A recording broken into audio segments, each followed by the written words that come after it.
I felt something was terribly wrong in my house. Lately, I kept hearing strange sounds, every night sounds that didn't belong in any normal home. My son Colt and daughter-in-law Wren had been acting differently, whispering in corners, avoiding my questions. So I faked a trip to visit my brother in Chicago. When I was secretly watching from a distance, a neighbor suddenly approached me and said, "Wait until midnight, you'll see everything." When the clock struck midnight, I held my breath at what I witnessed. But before I tell you what I discovered that night, let me know in the comments. Where are you watching this story from? Are you listening alone at home like I was that terrifying evening? My name is Axel Sterling. After my wife Dana passed 3 years ago, I thought I'd spend my remaining days alone in our house in Westerville, just outside Columbus. Then my son Colt showed up with his wife Wren. "Dad, you shouldn't be living alone," he said. "Let us move in." It seemed like a blessing. Colt had been unemployed for months, and Wren had lost her nursing job at Riverside Methodist. Those first 18 months were the happiest I'd had since Dana died. We'd share dinner every evening, and Wren cooked amazing pot roasts. Colt fixed things around the house. For the first time in years, the house felt alive again. But 4 months ago, something changed. It started with a smell. I spent 40 years teaching organic chemistry at Ohio State, so I know chemical compounds. This wasn't your typical household odor. It was sharp, acrid, with ammonia undertones that hit you in the throat. The smell came from the basement, my old lab, where I used to work on research projects. When I asked Colt about it, he barely looked up from his phone. "Oh, that we're using new heavy-duty cleaning supplies down there, Dad. You know how musty basements get." But I knew that wasn't right. I'd been around industrial cleaners my entire career. This smell was different. It had an organic complexity that made my professor instincts kick in. Something was being mixed down there, and it wasn't Pine Sol. Then came the sounds. Every night around 11:30, I'd hear mechanical noises from below my bedroom floor. Not our old furnace or gurgling pipes. These were deliberate sounds, equipment running, things being moved, muffled voices having conversations I couldn't make out. When I mentioned it at breakfast, Wren jumped in quickly. "We've been reorganizing storage down there," she said with that bright smile, "making the space more functional." The third thing was the door. For 35 years, the basement door had never been locked. Dana and I used to joke that we forgot to lock our front door half the time. But suddenly there was a shiny new deadbolt, and my son and daughter-in-law were the only ones with keys. "It's a safety precaution, Dad," Colt explained. "Some of those old chemicals you left down there might be dangerous. We don't want you accidentally getting into something that could hurt you." That's when I knew for certain they were lying. You see, I'd cleaned out that basement lab myself 2 years before they moved in. Every beaker, every compound, every piece of equipment had been properly disposed of through the university's hazardous waste program. There wasn't so much as an aspirin tablet left down there. My son was lying to me about what was happening in my own basement, and my chemistry background told me that whatever was producing that smell wasn't cleaning supplies. Something was happening in my basement, and my son was lying about it. Once I admitted to myself that my son was lying, my scientific mind kicked into overdrive. 40 years of teaching students to question everything had trained me well. If something unusual was happening in my basement, I was going to figure out exactly what it was. The next morning, I did what any good researcher would do. I started gathering data. I pulled out an old laboratory notebook and began recording everything systematically. Time of day, duration of sounds, intensity of odors. If I was going to solve this mystery, I needed facts, not just suspicions. The chemical analysis came first. That smell had specific components my trained nose could identify. The ammonia was unmistakable, but underneath it I detected acetic acid and an organic compound, with a sweet undertone that reminded me of ester reactions from advanced organic chemistry. I spent 3 days timing the basement activities while pretending to read the Columbus Dispatch. The pattern became clear. Quiet during the day when Colt was supposedly job hunting and Wren was running errands. But every night starting around 11:15, the basement came alive. The sounds weren't random either. First mechanical humming, probably a motor or pump, then clinking of glass or metal, rhythmic and deliberate. After that, voices. Always at least 2 people, sometimes 3. I could never make out words through the floor, but the cadence suggested they were following some kind of procedure. On the 4th night, I decided to test a theory. I waited until the basement sounds started, then quietly made my way to the basement door. Maybe they'd only changed the main lock and my old keys would still work. They'd replaced the entire door handle mechanism. My key didn't even fit. Worse, when I tried turning the handle, the voices below stopped immediately. Complete silence. They knew someone was at the door. I backed away and returned to my chair, but the damage was done. The next morning at breakfast, both Colt and Wren kept glancing at me with worried expressions. When I asked about Colt's job search, he gave one-word answers. When I complimented Wren's coffee, she just nodded and looked away. They knew that I knew something was wrong. That's when their behavior really changed. Suddenly they were asking about my routine. What time do you usually go to bed? Dad, do you take evening walks? Maybe you should start taking those sleeping pills Dr. Martinez prescribed after Mom died. The sleeping pills comment made my blood run cold. I'd never told them about those pills. Dr. Martinez had prescribed them after Dana's funeral, but I'd never taken one. They were still in my medicine cabinet. How did Wren know unless she'd been going through my belongings? I started paying attention to other things. How Colt would suddenly appear whenever I was near the basement door. How Wren always seemed to be cleaning in the kitchen during my late-night water trips, as if keeping watch. How they'd stop talking the moment I entered a room. By the end of that week, I had filled 12 pages with observations, times, and theories. The scientific method was leading me to a conclusion I didn't want to accept. My son and daughter-in-law weren't just hiding something. They were actively monitoring my behavior, trying to control my sleep schedule, and had turned my basement into some kind of operation requiring secrecy, specialized equipment, and multiple people working shifts. Whatever was happening down there was serious enough that they were willing to lie to my face every single day. And now that they suspected I was onto them, I could feel the tension ratcheting up with each passing hour. I couldn't do this alone. I needed someone I could trust completely.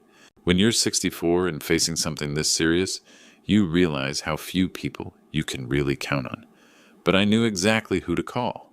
Gage Murphy lived directly across the street in a 2-story colonial, with a perfect view of my driveway.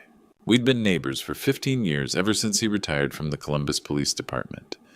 More importantly, Gage had worked with my older brother Tommy when Tommy was a detective. They'd stayed friends until Tommy passed 5 years ago, and Gage had always treated me like family. If anyone would believe my story, it would be Gage. That Tuesday afternoon, I waited until Colt's car left, then walked across the street and knocked on Gage's door. He answered, wearing his usual flannel shirt, coffee mug in hand. "Axel, you look like you've seen a ghost. I need to talk to you about something serious. Something that might sound crazy." He stepped aside immediately. "Come on in."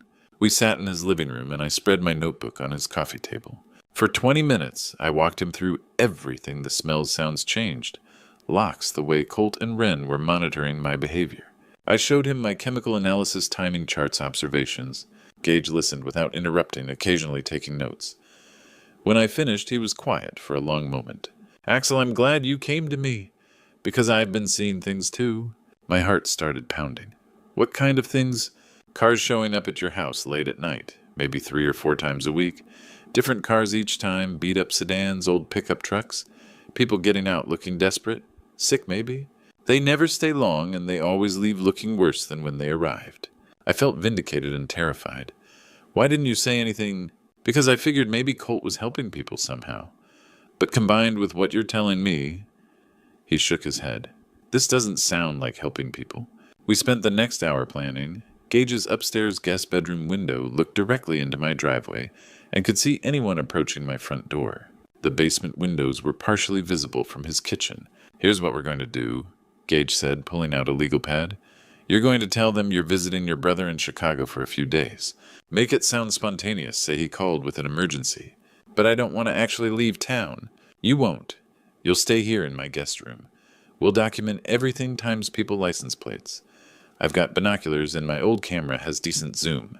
We worked out the details. I'd pack a bag and make a show of leaving, but park at the Kroger shopping center and walk back through the alley. We'd take shifts watching, and if we saw anything dangerous, we'd call 911. "There's one more thing," Gage said as we finished planning. "I've been a cop for 30 years. Whatever they're doing in your basement, the pattern of visitors, the secrecy trying to control your sleep schedule, this has all the hallmarks of something criminal. Criminal how? I don't know yet. But people running legitimate operations don't need to drug family members or change locks. They don't have desperate strangers showing up at midnight." He walked me to his back door and put his hand on my shoulder. Axel, be very careful. Don't let them know you suspect anything. Act normal, maybe even more trusting than usual. We need them comfortable so we can see what they're really up to. As I was about to leave, he called out one more warning that made my blood run cold. Friday afternoon arrived faster than I wanted. That morning I'd put on my best acting performance telling Colt and Wren that my brother in Chicago had called with a family emergency, and I needed to drive up there for a few days. "Are you sure you should make that long drive, Dad?" Wren asked, but I caught something in her eyes that looked more like relief than concern. "I'll leave this afternoon, get there before dark." By 4 o'clock, I'd made a show of packing and loading my car. I drove to the Kroger shopping center, parked behind the building, and walked back through the alley to Gage's house as planned. By 10:30 that night, I was in Gage's guest bedroom with binoculars and his old Nikon camera. The view was perfect. I could see my entire front yard driveway and basement windows. Gage sat beside me with a notebook ready to document everything. "You nervous?" he whispered. "Terrified." At 11:45, exactly when Gage had predicted, a beat-up Honda Civic pulled into my driveway. The headlights cut off immediately. The man who stepped out was probably in his 50s, but looked much older, painfully thin, wearing a baseball cap that couldn't hide his complete baldness. Even from across the street, I could see he moved carefully, like every step hurt. "Cancer patient," Gage said quietly. "That's chemotherapy baldness." My stomach dropped. This wasn't some criminal meeting. This was a sick man desperate enough to show up at midnight. James Morrison, I learned his name later, walked slowly to my front door. Before he could knock, Wren opened it. They spoke briefly, and I saw him pull out a thick envelope. Through the zoom lens, I watched Wren count the money quickly, probably $700 or $800 in cash. "What kind of treatment costs that much in cash?" I whispered.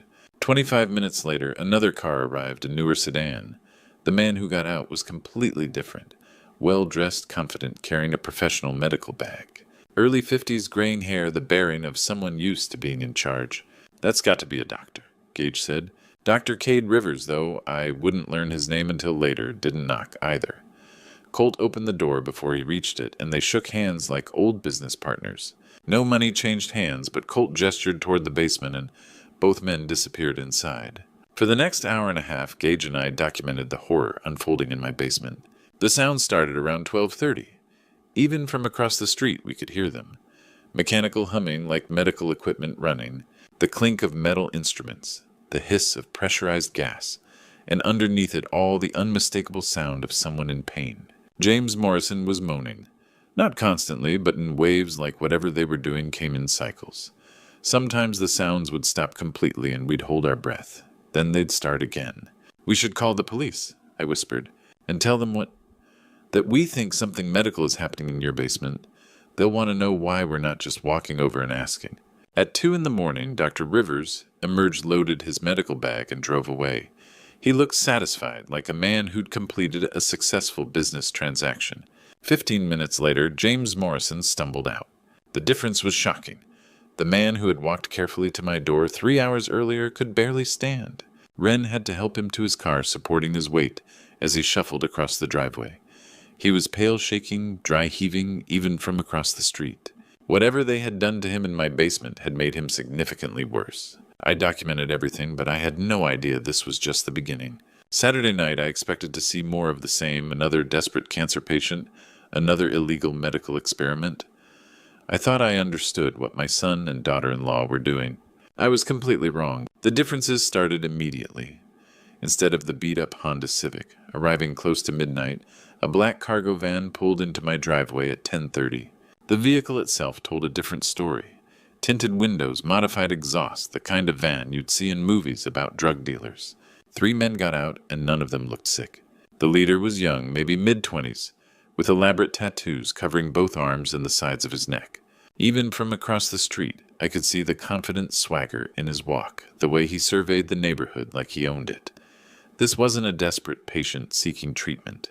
This was someone who dealt in illegal transactions for a living. "That's Rico Martinez," Gage whispered, lowering his binoculars. "I arrested him twice when I was still on the force. Small-time dealer, but he's got connections to some serious operations." My blood ran cold. Drug dealer, the kind that doesn't mess around with marijuana. This guy moves the hard stuff. Instead of Wren answering the door, Colt stepped outside to meet them. The interaction was completely different from the night before. No envelope of cash changed hands. Instead, Rico pulled a small duffel bag from the van and handed it to my son. Colt opened it, examined the contents, then nodded his approval. They weren't buying something, they were trading. At 11 o'clock, another vehicle arrived, a small delivery truck with no company markings. Two men in work clothes began unloading large containers, the kind used for industrial chemicals. The labels were too far away to read, but the way they handled them with gloves and careful movements suggested hazardous materials. The smell that drifted across the street was nothing like the night before. Where Friday's odors had been sharp and medicinal, this was something entirely different. Harsh chemical with an underlying sweetness that made my throat burn even from this distance. "They're cooking something," Gage said grimly, "and it's not medicine." The basement came alive with different sounds. Instead of the precise mechanical humming of medical equipment, I heard industrial mixing the kind of heavy machinery you'd find in a chemical plant. The rhythm was faster, more aggressive, punctuated by the hiss of pressurized systems and the clang of metal containers. Around midnight, a third visitor arrived that made everything clear. She was probably in her 30s, but looked 50. Skeletal thin with hollow cheeks and eyes that seemed too large for her face. Her hair was stringy and unwashed, and she moved with the jittery, unpredictable energy I'd seen in documentaries about drug addiction. Iris Kane. I learned her name much later, wasn't paying for treatment. She was there to test the product. Colt met her at the door and escorted her directly to the basement. Within minutes, I could hear her voice through the basement windows. Not the controlled moans of someone undergoing medical treatment, but the wild, erratic sounds of someone experiencing a powerful chemical reaction. First came screaming. Not pain, but something else, excitement maybe, or terror. Then laughing, high-pitched and manic. Then silence so complete that Gage and I both leaned forward, straining to hear any sign of life. "Jesus Christ," I whispered. "What did they give her?" 20 minutes later, she emerged from my house, transformed. The jittery energy was gone, replaced by an eerie calm. She moved like she was floating, her eyes unfocused, but strangely peaceful. Whatever they had given her had completely altered her brain chemistry. Rico and his crew loaded several small packages into their van, clearly the finished product of whatever had been manufactured in my basement. The transaction was quick and professional. No money visible, just goods changing hands like any other business deal. As the vehicles disappeared into the night, I sat in stunned silence, trying to process what I'd witnessed. Friday night had been about illegal medical experiments on cancer patients. Saturday night was about manufacturing and testing synthetic drugs. Two completely different criminal operations, both using my basement as their base of operations. "Two operations," I said to Gage. "Two different crimes, same basement." After witnessing two completely different criminal operations, I knew I had to get inside that basement.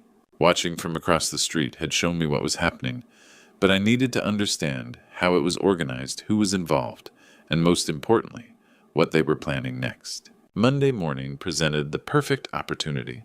Colt left for what he claimed was a job interview, and Wren drove to the grocery store for her weekly shopping trip.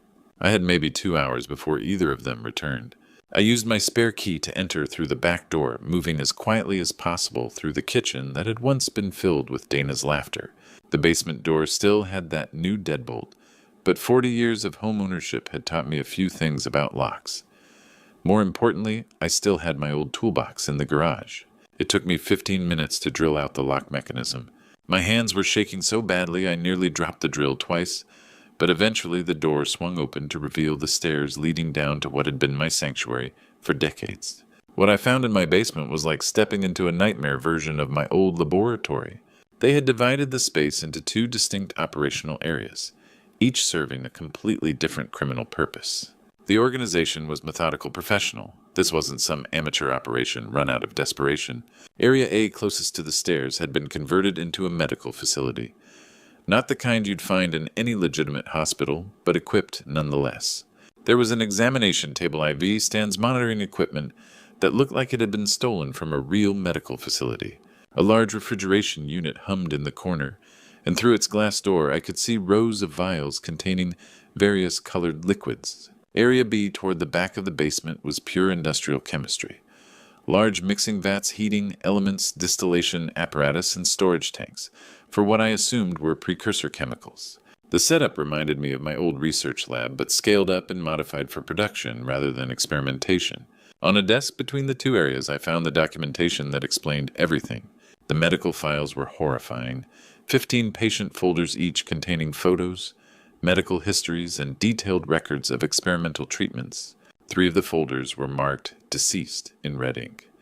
These weren't volunteers, they were desperate people who had paid $750 each for treatments that were killing them. The contract with Dr. Cade Rivers was straightforward business. He provided the experimental drugs and medical supervision. Colt and Wren provided the location and recruited the patients. Profits were split 50-50 with detailed accounting showing they'd made over $30,000 in the past 4 months. But the drug manufacturing operation was what really shocked me. The chemical formulas were sophisticated, too sophisticated for Colt to have developed on his own. As I studied the equations and molecular diagrams, I recognized techniques and approaches that I had pioneered in my own research 20 years ago. They were using my published papers, my life's work in organic chemistry, to manufacture synthetic drugs that were killing people on the streets. Then I found the folder that made my blood turn to ice. Phase 3, Eliminate AS, was written in Wren's handwriting across the top of a manila folder. Inside were detailed plans for what they called the final solution to the Axel problem. The plan was elegantly simple and utterly ruthless. They were going to use me as a test subject for both operations, inject me with one of Dr. Cade's experimental cancer drugs while simultaneously dosing me with their synthetic narcotics. The combination would either kill me outright or leave me so mentally incapacitated that I could be declared incompetent and committed to a care facility. Either way, they would inherit the house and could expand their operations without interference. At the bottom of the folder was a timeline. Phase 3 was scheduled to begin the following weekend. My own son wasn't just using my house and my research to run criminal operations. He was planning to murder me to protect his business. They weren't just using my house, they were planning to use me. Finding out that your own son is planning to murder you changes everything. The shock, the betrayal, the fear, all of that had to take a backseat to survival. I had maybe 5 days before they implemented Phase 3, and I needed help from people who knew how to handle federal crimes. I called Sloan Pierce from Gage's kitchen, my hands still trembling from what I'd discovered in the basement. Sloan had been Dana's college roommate before she went to law school, and she'd handled our family's legal matters for over 20 years. If anyone would know what to do with evidence of murder plots and drug manufacturing, it would be her. Axel, you sound terrible. What's wrong? I gave her the abbreviated version, the basement operations, the patient files, the plan to kill me. Even summarized it took 10 minutes to get through everything. The silence on the other end of the line stretched so long I thought we'd been disconnected. Sloan, are you there? I'm here, Axel. I'm just trying to process what you're telling me. This isn't family law anymore. This is federal crime drug manufacturing conspiracy to commit murder medical fraud. We need to get the FBI involved immediately. Within 2 hours, I was sitting in a conference room at the FBI field office in downtown Columbus, across from Agent Lux Hayes, a woman in her early 40s with the kind of intense focus that made you understand why people confess to crimes they didn't commit. Mr. Sterling, she said, reviewing the photos I'd taken on my phone, how long have you suspected your son was involved in illegal activities? About a week, but I had no idea about the scope until this morning. Agent Hayes pulled up a file on her laptop and turned the screen toward me. Dr. Cade Rivers' photo stared back at me, the same man I'd watched enter my house 2 nights earlier. We've been building a case against Dr. Rivers for 6 months. He's been running illegal drug trials across 3 states, targeting terminal patients who are desperate enough to pay cash for experimental treatments. We know he's killed at least 8 people, but we haven't been able to locate his primary operation site. It's my basement, I said quietly. And the drug manufacturing, I explained about the synthetic narcotics, the chemical formulas based on my old research, the connection to Rico Martinez and his distribution network. Agent Hayes took notes rapidly. Mr. Sterling, what you're describing is a multi-million-dollar operation. Your son and daughter-in-law aren't small-time criminals. They're running a sophisticated enterprise that combines medical fraud with drug trafficking. And they're planning to kill me this weekend, which brings us to our next problem. We need more evidence to make arrests that will stick in federal court. That means we need to catch them in the act. You want me to go back there knowing they're planning to murder me? I want you to help us save lives. Every day this operation continues, more people die. terminal patients paying their life savings for treatments that kill them faster, drug users overdosing on synthetic compounds that haven't been properly tested. Agent Hayes leaned forward. Here's what we're going to do. You're going to return home and act completely normal. We'll have surveillance teams positioned around your house starting tomorrow. The moment we see Dr. Rivers arrive, or any indication that they're moving forward with their plan against you, we move in. What if something goes wrong? What if they suspect I know? Then you use this. She handed me a small device that looked like a car key fob. Panic button. Press it and we'll have agents at your door within 90 seconds. Sloan, who had been quiet through most of the meeting, finally spoke up. Axel, you don't have to do this. We can arrest them based on what you've already found. Agent Hayes shook her head. Not for the murders. We need to catch Dr. Rivers actively harming a patient, or we need to prevent them from harming Mr. Sterling. Without that, the best we can do is drug possession charges that might not stick. I thought about James Morrison stumbling out of my house, barely able to walk. I thought about the 3 deceased files in that folder. I thought about Iris Kane transformed into something barely human by chemicals manufactured in my basement. I'll do it, I said. Agent Hayes looked me directly in the eyes. Mr. Sterling, I need you to understand something. Your life is in real danger. One wrong move, one suspicious glance, one question that makes them think you know too much, and they might accelerate their timeline. You mean they might kill me before you can stop them? Yes, that's exactly what I mean. The hardest thing I've ever done was walk back into that house, knowing my son was planning to kill me, and pretend everything was normal. Tuesday through Thursday, I gave the performance of my lifetime. I asked Colt about his job search, complimented Wren's cooking, even suggested we watch a movie together one evening, all while knowing they were finalizing plans to murder me. Thursday night, Agent Hayes called with an update. We've got surveillance teams in position.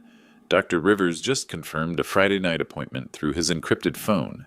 We think this is it. Friday evening arrived with an unseasonably warm October breeze.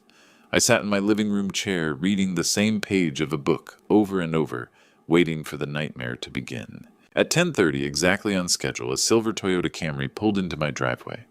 The woman who got out moved like James Morrison had carefully, painfully. She was probably in her early 60s, wearing a headscarf that couldn't quite hide her chemotherapy baldness. Linda Williams had driven 3 hours from Cleveland carrying her life savings in cash, hoping my basement held a miracle cure for her stage 4 pancreatic cancer. Instead, she was walking into a trap that would save both our lives. Wren greeted Linda at the door with practiced compassion, the same fake smile I'd been seeing for months. I watched from my chair as money changed hands, $750 that Linda probably couldn't afford. At 11 o'clock, Dr. Cade Rivers arrived for what he thought would be another routine illegal experiment. At 11:15, Linda was escorted to the basement, and the familiar sounds began: medical equipment, humming the clink of instruments, and then horribly the sounds of someone in pain. At 11:38, FBI agents in tactical gear surrounded my house. The front door exploded inward with a sound like thunder. FBI, nobody move! Agent Hayes was the first through the door weapon drawn, shouting commands. Hands where I can see them. Get on the ground. Now! Colt stumbled up from the basement, his face white with shock. When he saw me sitting calmly in my chair, his expression went from confusion to horror. Dad, you were supposed to be in Chicago. I stood up slowly, looking at my son, really looking at him for what I knew would be the last time. I know about the plan to kill me, Colt. I know about everything. The basement yielded exactly what Agent Hayes needed. Dr. Rivers was caught mid-injection, a syringe full of experimental compounds in his hand. Linda Williams strapped to a table IV lines, already inserted. The evidence was overwhelming and undeniable. Wren tried to run. She made it as far as the back door before 2 agents tackled her to the ground.